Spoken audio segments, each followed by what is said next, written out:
Ow, it's me, CSCOTT. And, I already recorded this review. I was done with the review portion. I gave it my rating, I was done. And then, Big LT Radio decided to call me towards the end of the review. I declined the call, ignored it, and kept going. I was in the middle of giving my announcement, which I'm going to give again because no one heard it. And then he called again. So I went to decline, and when I tapped it, my phone decided, oh, I'm going to switch to the answer decline screen that would normally pop up if I was holding the phone and stuff. So because of that, it stopped the video and it didn't record. If I had recorded up to that point, I would have just published it and done a second video afterwards. Hey, my next pick, plus announcement. I made the announcement in there, but you know what I mean. But since I have to re-record, because for some reason now it likes to just shut off. I don't know, but not to record this stuff, which it should have. But so this is my review for The Fog 2005. So. Okay, I think this is one of the better remakes. Not one of the better, but when it comes to remakes, everybody says, "Oh, it's either really good or it sucks ass." That's it. That's the two. There's no gray. Black and white. Black and white. It's either really good, like Texas Chainsaw Massacre or Friday the 13th. Or it really sucks, like Psycho, or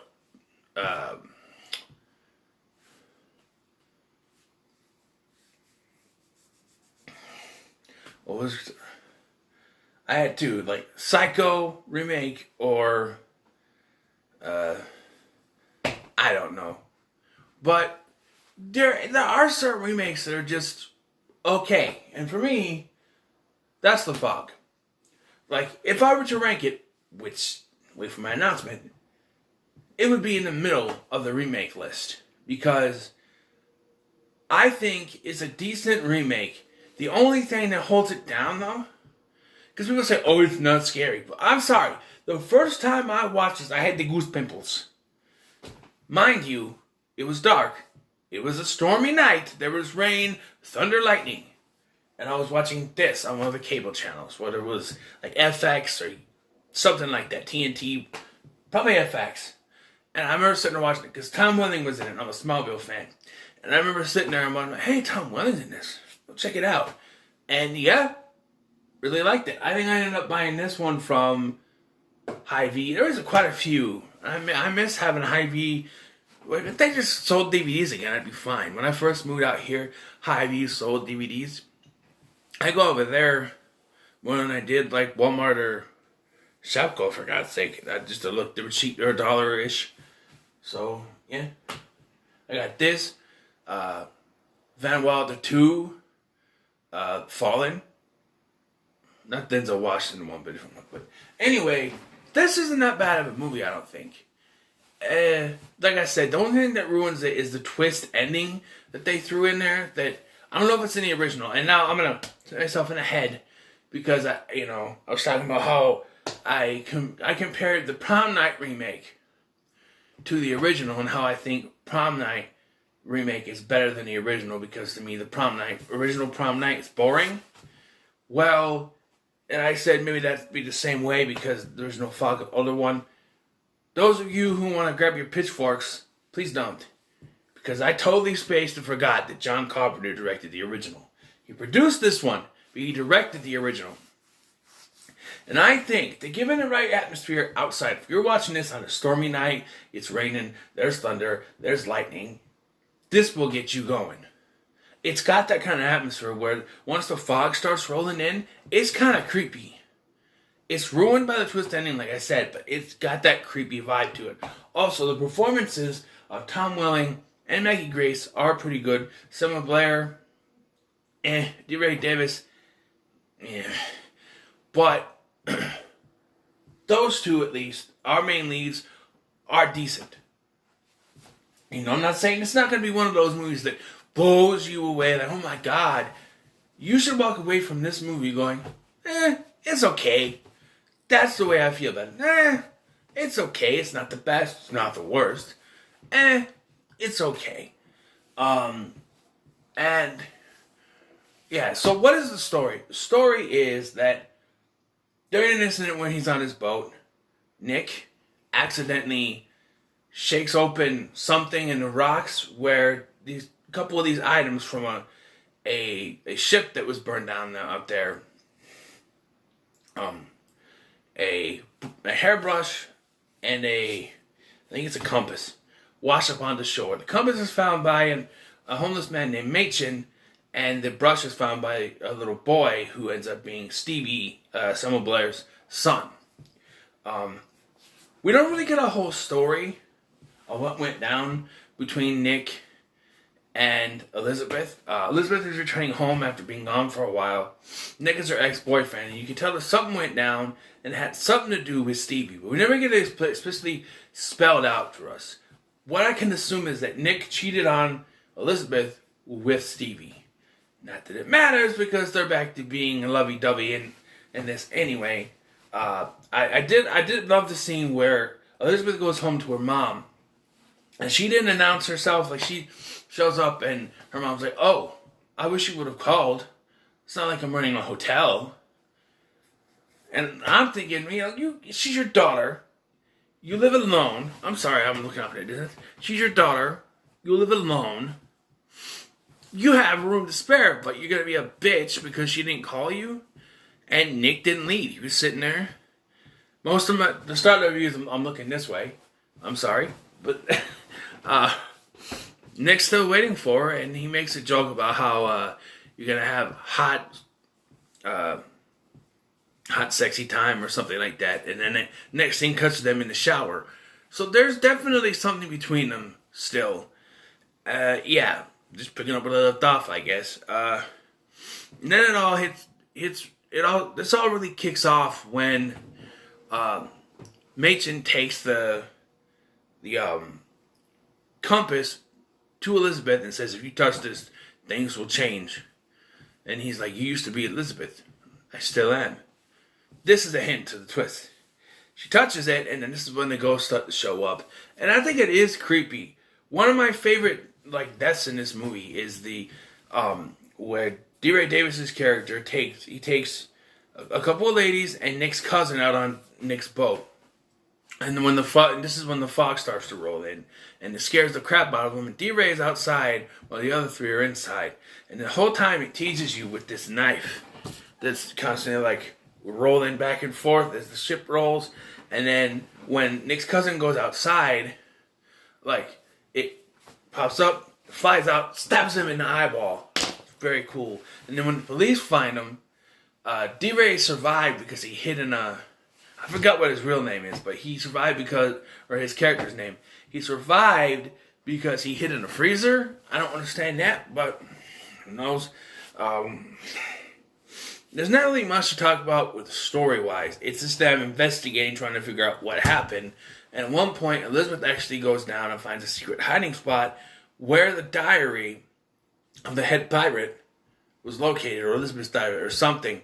And it reveals the truth that the supposed founding fathers, who are being honored with these statues, are actually murderers. These pirates were settlers who found the place first, but the founders decided, no, fuck you, it's our land, and set them on fire, murdering them. And then basically built this whole seafaring town, which is in Oregon, on the basis of that murder. And then, that's not the bad part of the twist. I think that's decent. But we get the twist, and this isn't, but Elizabeth is actually the descendant of Elizabeth, who was the wife of the pirate captain. That's not a bad twist. Okay, she's a descendant. Alright, sure. Wait, if they were all killed, how is she a descendant? I don't know. But then the pirate leans in, kisses her, and she turns into a ghost. Smallville sees this, and he has this, what the look from, you can say, oh, that's a Smallville look. He's like, or whatever he does. And then the ghosts, and they disappear. And it ends with Stevie doing a talk over, what do we call it, speaking over stuff that's going on, and Nick throws the diary back into the water, and I'm assuming maybe that was set up for a sequel where the diary would wash on shore, someone would find it, and it would set up part 2. The problem is, there wasn't really a climax. There was just, the ghosts show up, reveal to Elizabeth who she was. That's it. I think they destroyed the statues.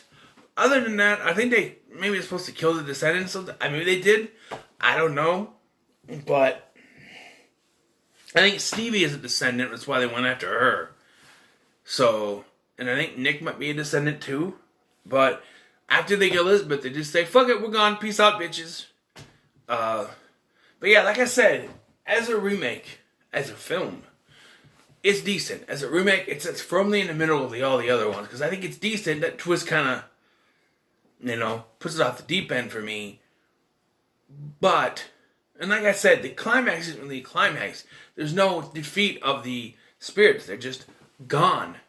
You know what I mean? They just leave. But if I was to rank, and I'm going to, remakes, this would be in the middle.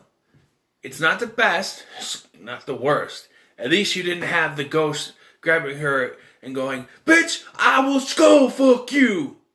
Yes, that was a reference to Rob Zombie's Halloween. But yeah, I guess a 6 for me. Like I said, it's decent. At best. I don't think it's one of the worst by any means. But it's decent. So there's my ranking 6. So now my announcement. I decided, because I watched Chris Stuckman's review, or he did a video, it was from a while ago, on his top 5 horror remakes and sequels. And he had this on there. And to be fair, it wasn't at the bottom of his list. It was like 2 or 3, which is fine. I think it was actually 3. It was in the middle, I think. So on a list of worst, it's not the very worst. And he said he didn't put Rob Zombie's Halloween on there either, even though he could have, I guess. But made me think I should rank all the horror remakes that I have. Only problem with that.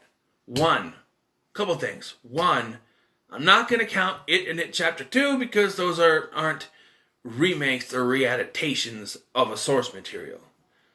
However, I will do the remake of Carrie because from what I hear, that's a straight up remake of the De Palma film, so that would count. And I'm gonna do the remake of Salem's Lot, maybe not, because that might be a readaptation too, if I think about it. And plus, maybe I won't, because I'm thinking, okay, I'd have to rewatch the original, and then watch the remake. That's 6 hours of my time. No, thank you. So maybe I just won't include that either. But yeah, because Stephen King remakes aren't exactly remakes of the original films. They're readaptations of his books. Except for what I hear, the Carrie with Chloe Grace Moretz is more of a straight up remake of the De Palma film than it is a readaptation of the book. So we'll go for that. I've only seen that Carrie once, but I think I know where it stands. I think. I don't want to have to rewatch it to do this ranking. Although, it would make sense if I was to start watching remakes. I've already done some, right? I've done Friday the 13th, Nightmare on Elm Street, Halloween, The Fog. I know I could look and see, but yeah. So that's my announcement. I'm going to be doing a ranking. But let's take a look at the next film. Let's see. This was DVD, so we got to go Blu-ray. Okay. Give me a... Bye bye love. Bye bye happiness. Hello loneliness. I think I'm gonna cry. I said bye bye love. Bye bye sweet caress. Hello tenderness. Oh, I said bye bye